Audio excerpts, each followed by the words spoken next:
இன்று மதுரையிலே நடந்து கொண்டிருக்கக்கூடிய இந்த பொதுக்கூட்டத்தினுடைய தலைவர், மக்கள் அதிகாரத்தினுடைய மாவட்ட இணைச் செயலாளர் தோழர் சரவணன் அவர்களே, வரவேற்புரை வழங்கி இருக்கக்கூடிய தோழர் ராஜா அவர்களே, எனக்கு முன்னால் பேசியிருக்கக்கூடிய மற்றும் பேச இருக்கக்கூடிய தோழர்கள், சிறப்புரையாற்ற இருக்கக்கூடிய தலைமைக்குழு உறுப்பினர் தோழர் ராஜா அவர்களே, மக்கள் உரிமை பாதுகாப்பு மையத்தினுடைய மாநில ஒருங்கிணைப்பாளர் தோழர் வாஞ்சிநாதன் அவர்களே, வழக்கறிஞர் நடராஜன் அவர்களே, விவசாய விடுதலை முன்னணியுடைய பொருளாளர் செல்வராஜ் அவர்களே, புதிய ஜனநாயக தொழிலாளர் முன்னணியுடைய மாநில பொதுச்செயலாளர் லோகநாதன் அவர்களே, தமிழேச மக்கள் முன்னுடைய மாவட்ட தலைவர் ஆரோக்கியமேரி அவர்களே, மக்கள் அதிகாரத்துடைய மாநில பொதுச்செயலாளர் அன்பிற்குரிய தோழர் செலியன் அவர்களே, மற்றும் இங்கு நன்றியுரை கூற இருக்கக்கூடிய திரண்டிருக்கக்கூடிய மக்கள் அதிகாரத்தினுடைய கள செயல்பாட்டாளர்களே, உங்கள் அனைவருக்கும் சிபிஎம்எல் லிபரேஷன் சார்பாக என்னுடைய புரட்சிகர வாழ்த்துக்களை, போராட்ட வாழ்த்துக்களை முதலில் தெரியப்படுத்திக் கொள்கின்றேன்.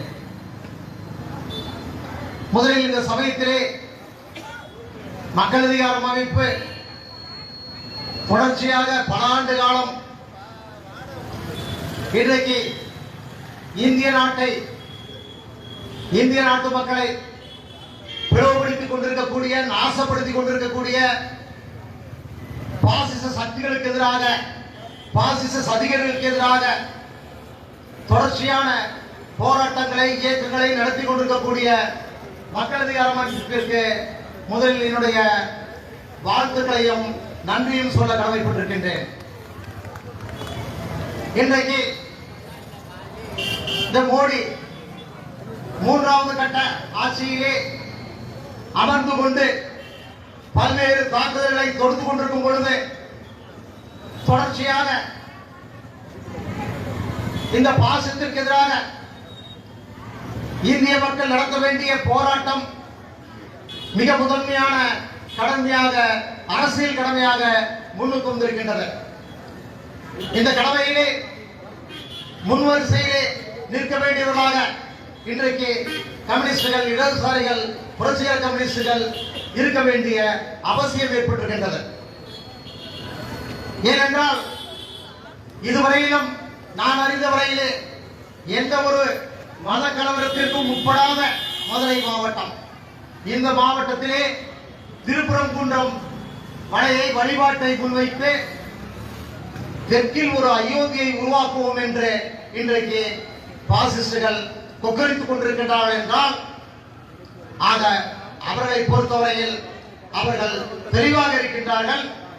ஒரு மதவெறி திட்டத்துடன் நாட்டு மக்களை பிளவுபடுத்துவது என்பதும் இந்த மதுரையை அது ஒரு மிகப்பெரிய போர்க்களமாக ஆக்குவது என முடிவு செய்திருக்கின்றார்கள் என்பது தெரிகின்றது. தொடர்ந்து ஒவ்வொரு நாளும் பதட்டங்களை ஏற்படுத்துவதற்கு முயற்சி செய்கின்றார்கள். ஏற்கனவே திருப்பரங்குன்றம் மலையிலே கோழி, ஆடு பயிரிடுவதற்கு அனுமதிக்க கூடாது என்று ஒரு பிரச்சனையை கிளப்பினார்கள்.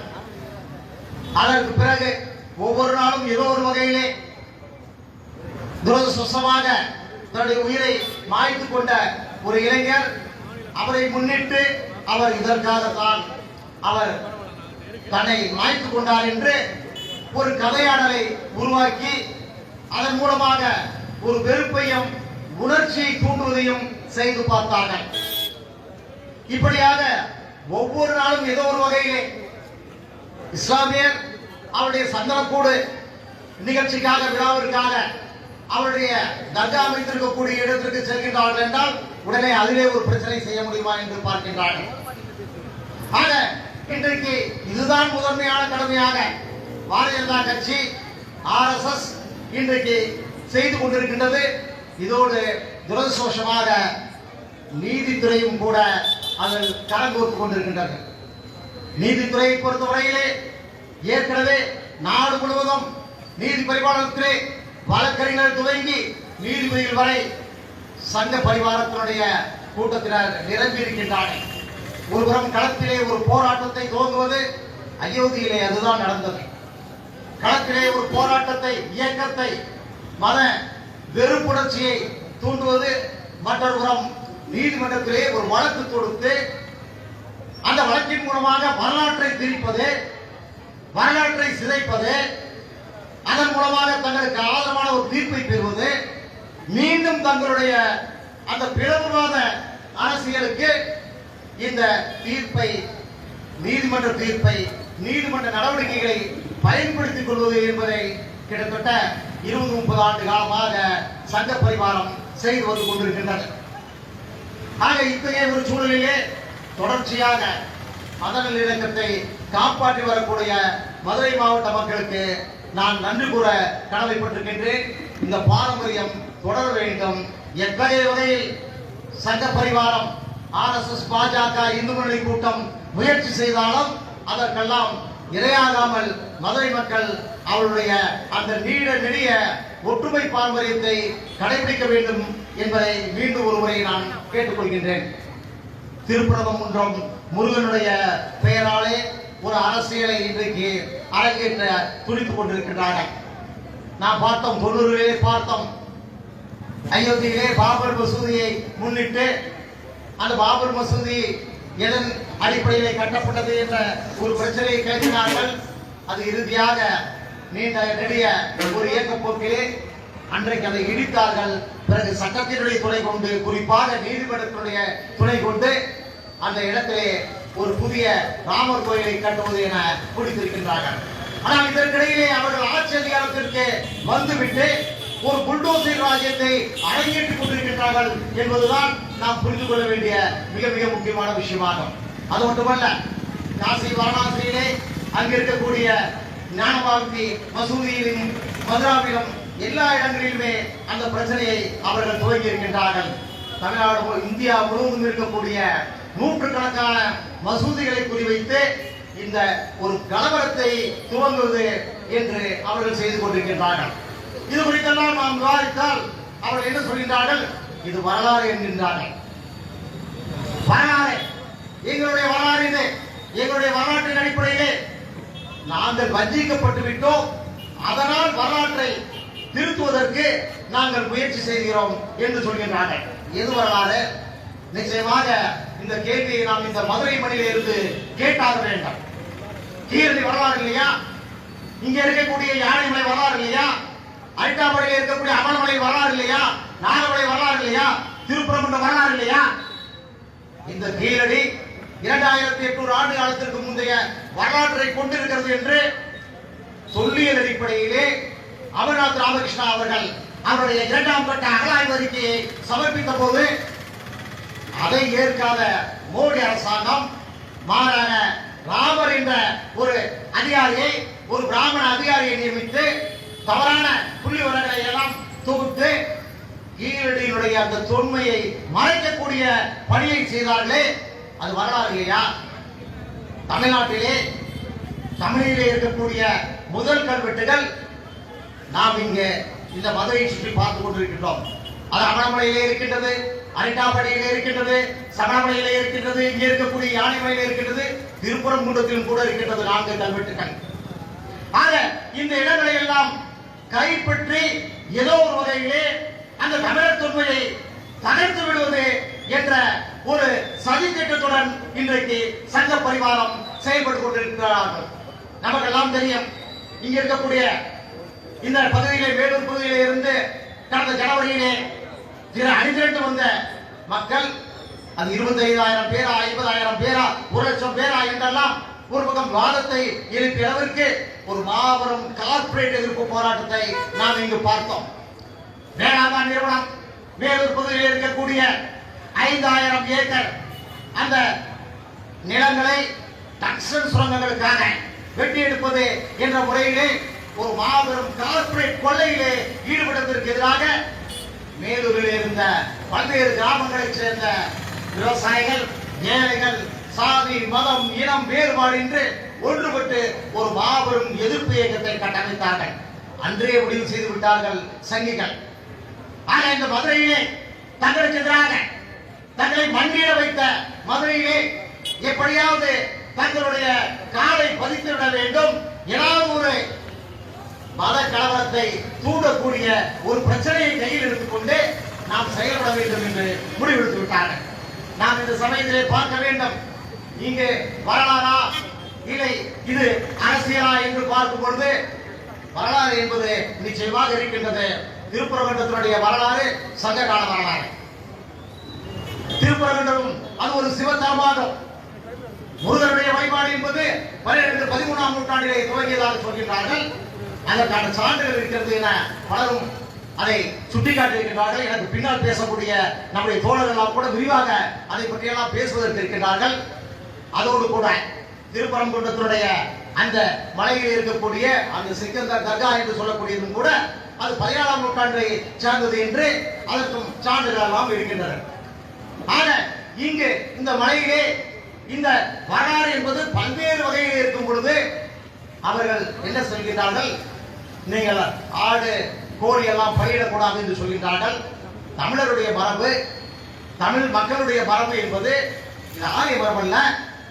அது தங்களுடைய கடவுளுக்கு, அது முருகனாக இருந்தாலும் சரி, அது கருப்பசாமியாக இருந்தாலும் சரி, முடிசாமியாக இருந்தாலும் சரி, காளியாக இருந்தாலும் சரி, அதற்கெல்லாம் சேவலோ அல்லது ஆடோ பலியிடுவது என்பது பாரம்பரியம், பாரம்பரியம். ஆக இவர்கள் ஒரு ஆரிய நம்பிக்கையின் அடிப்படையில் ஆரிய அந்த இனத்தினுடைய அந்த பிராமணிய மத நம்பிக்கையின் அடிப்படையிலே இவர்கள் ஒரு புதிய விஷயத்தை உருவாக்குவதற்கு பார்க்கின்றார்கள். ஆக இந்த சமயத்திலே தான் நாம் இங்கு இவருடைய மதவெறி அஜெண்டா நிகழ்ச்சிகள் இது இதை ஏன் இந்த நிகழ்ச்சிகளை அவர்களை மேற்கொள்கின்றார்கள் என புரிந்து கொள்ள வேண்டும். இங்கு இது ஏதோ தனிப்பட்ட ஒரு நிகழ்ச்சிகள் அல்ல. இங்கே பாசிசம் என்பது நிலப்பிரபுத்துவத்துடனும் கார்பரேட்டுகளுடனும் கரம் கோர்த்துக் கொள்கின்றது. கார்பரேட்டுகளுக்காக இந்த ஆட்சி, பாசிச ஆட்சி நடந்து கொண்டிருக்கின்றது.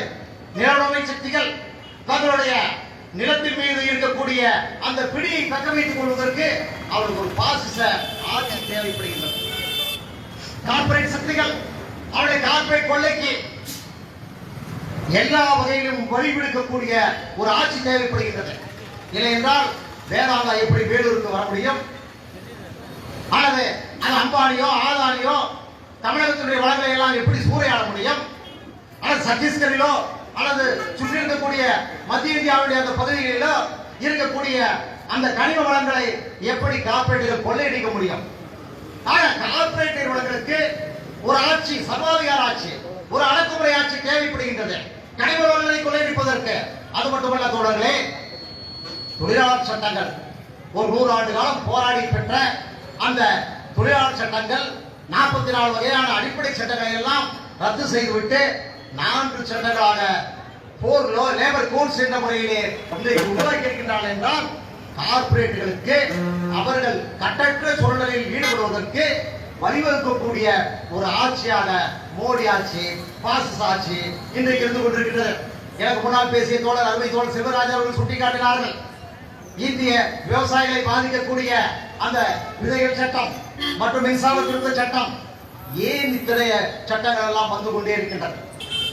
அனைத்து சட்டங்களும் இங்கு இருக்கக்கூடிய உழைக்கக்கூடிய மக்களை, கிராமப்புற மக்களை, விவசாயிகளை, தொழிலாளர்களை சுரண்டுவதற்கு, அதே சமயத்திலே இந்திய நாட்டினுடைய அனைத்து நிதி ஆதாரங்களையும் கனிம வளங்களையும் இயற்கை வளங்களையும் கார்பரேட்டுகள் சூறையாடுவதற்கு வழிவகுப்பதற்காகத்தான் இத்தகைய முறையிலே இந்த பாசிசம் ஆட்சி செய்து கொண்டிருக்கின்றனர். ஆக இது குறித்தெல்லாம் மக்கள் கார்பரேட் சூழலுக்கு எதிராக, நிலவுடைமை சூழலுக்கு எதிராக மக்கள் போராடிவிட்டால் எப்படி தடுப்பது என்ற முறையிலே தான் இன்றைக்கு அவர்கள் இத்தகைய முறையிலே மக்களை மத ரீதியாக புலப்படுத்துவது, மத ரீதியாக உணர்ச்சி ஏற்படுத்துவது என்றெல்லாம் இன்றைக்கு அவர்கள் செய்து கொண்டிருக்கின்றார்கள். இங்கு நம்முடைய தோழர்கள் மிக சரியாக பிரச்சனை எழுப்பியிருக்கின்றார்கள். மக்களுடைய வளர்ச்சிக்கு எது முக்கியம்? இந்த கேள்வியோடு நான் என்னுடைய உரையை நிறைவு செய்ய விரும்புகின்றேன். எது வளர்ச்சி? இந்த நாட்டினுடைய மக்களுக்கு என்ன தேவை? அவர்களுக்கு வேலை வேண்டும், கூலி வேண்டும், அந்த இடத்திலே ஒரு பாதுகாப்பு வேண்டும், வீடு வேண்டும், நிலம் வேண்டும். இதுதான் மதுரை மக்களுடைய பிரச்சனையும் கூட. மதுரை மாவட்டத்துடைய மக்களுக்கு என்ன தேவை? வேலை வேண்டும், கூலி வேண்டும், வீடு வேண்டும், நிலம் வேண்டும். மதுரை மாநகரத்துடைய நிலைமை என்ன? 2011ஆம் ஆண்டு சென்சஸ் கணக்கின் அடிப்படையிலே மதுரையினுடைய மாநகரத்திலே மட்டும் கிட்டத்தட்ட 72,000 வீடுகள் சேரி பகுதியிலே இருப்பதாக புள்ளி விவரங்கள் சொல்லுகின்றது. வைகை ஆற்றங்கரையிலும் ரயில் பாதைகளுடைய ஓரங்களிலும் பல்வேறு திடீரென்று அமைக்கப்பட்ட குப்பங்களிலும் ஏழைகள் கிட்டத்தட்ட இந்த மக்கள் தொகையிலே மாநகர மக்கள் தொகை 27% மக்கள் கிட்டத்தட்ட 2,78,000 பேர் அவர்கள் குடிசைகளிலே எந்த பாதுகாப்பு மற்றும் சூழலிலே வாழ்ந்து கொண்டிருப்பதாக அரசாங்கம் சொல்கின்றது. பாரத பிரதமர் மோடியினுடைய அந்த பிரதான் மந்திரி ஆவாஸ் யோஜனா வீடுகள் திட்டம் என்ன ஆனது? பாரதிய ஜனதா கட்சிக்காரர்கள் பதில் சொல்லியாக வேண்டும். நீங்கள் திருப்பரங்குன்றத்தின் மீது அக்கறை செலுத்துவது இருக்கட்டும், மதுரை மாவட்ட மக்கள் மீது உங்களுக்கு அக்கறை இருக்கின்றதா?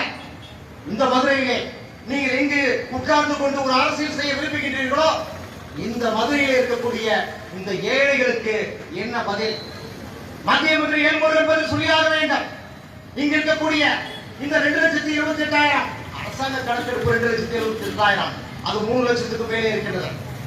அந்த மக்களுக்கு குறிப்பாக அந்த அருந்ததியர் ராஜராவணர் மற்றும் அந்த பல்வேறு சமூகத்தினுடைய அந்த ஏழை மக்களுக்கு நீங்கள் வீடு வழங்குவதற்கு என்ன செய்தீர்கள்? இதையெல்லாம் செய்துவிட்டு நீங்கள் உங்களுடைய இறை நம்பிக்கையை பற்றி பேசியிருந்தால் அதை பேசுவதை உட்கார்ந்து என்ன சொல்லுங்கள் கேட்கலாம் என்று சொல்வதற்கு ஏதோ ஒரு வகையான நியாயம் இருக்கலாம். ஆனால் மக்களுடைய பிரச்சனையை நீங்கள் கட்டுக்கொள்ளாமல் என்ன செய்கின்றீர்கள்?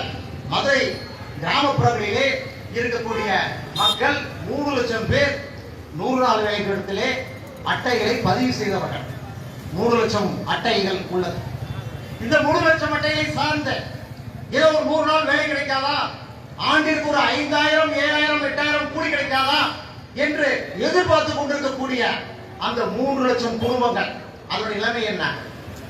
100 நாள் வேலை திட்டத்தை ரத்து செய்து விட்டது இந்த அரசாங்கம். மகாத்மா காந்தி தேசிய ஊரக வேலை உறுதி திட்டத்தை ரத்து செய்துவிட்டு இப்பொழுது பிபி ஜி ராம்ஜி என்ற பெயரிலே ஒரு திட்டத்தை இந்த அரசாங்கம் இப்பொழுது ஒரு சட்டமாக இன்றைக்கு அறிவித்து விட்டது. இந்த சட்டத்தினுடைய விளைவு என்ன? நாமெல்லாம் நன்கு அறிவோம். இந்த சட்டத்தினுடைய விளைவு என்பது இனிமேல் 100 நாள் வேலை இல்லை என்பதுதான். இதை எப்படி கடந்து வருவது? நிச்சயமாக நம்முடைய தோழர்கள் இது குறித்தும் கூட பேசுவார்கள் என நான் கருதுகின்றேன். நிலமற்றவர்களுக்கு நிலம் வேண்டும். இன்றைக்கு மதுரையில் இருக்கக்கூடிய பரிசீலம் சுமார் 32,600 ஏக்கர் பரிசீலம் இருக்கின்றது. பஞ்சம் நிலம் 4,000 ஏக்கர் இன்றைக்கு மக்களுக்கு வழங்கப்படாமல் இருக்கின்றது. பணக்காரர்கள் அரசியல்வாதிகள் அபகரித்த பல்லாயிரக்கணக்கான ஏக்கர் நிலங்கள் இருக்கின்றது. இவையெல்லாம் அவர்களுக்கு வழங்க வேண்டும் என்பதை நாம் மறந்துவிடக் கூடாது. ஆக மக்களுடைய வளர்ச்சிக்கு எது தேவையோ அதற்கு மோடி அரசாங்கம் பணியாற்ற வேண்டும், பாரதிய ஜனதா கட்சி பணியாற்ற வேண்டும். மாறாக மக்களை ஏமாற்றுகின்ற, மக்களை பிளவுபடுத்தக்கூடிய செயல்பாட்டை நாங்கள் நிச்சயமாக ஒருபோதும் அனுமதிக்க மாட்டோம். இந்திய மண்ணிலே பாசிச சக்திகள் அதனுடைய சதிகள் வெற்றி பெறாது தொடர்ந்து முன்னேறுவோம், வெற்றி பெறுவோம் தோழரே என்று சொல்லி இந்த வாய்ப்புக்கு நன்றி விடைபெறுகின்றேன். நன்றி, வணக்கம். தோழருக்கு நன்றி. அடுத்தபடியாக தோழர் லோகநாதன், மாநில பொதுச் செயலாளர், புதிய ஜனநாயக தொழிலாளர் முன்னணி அவர்களை கண்டன உரையாற்ற அழைக்கிறேன்.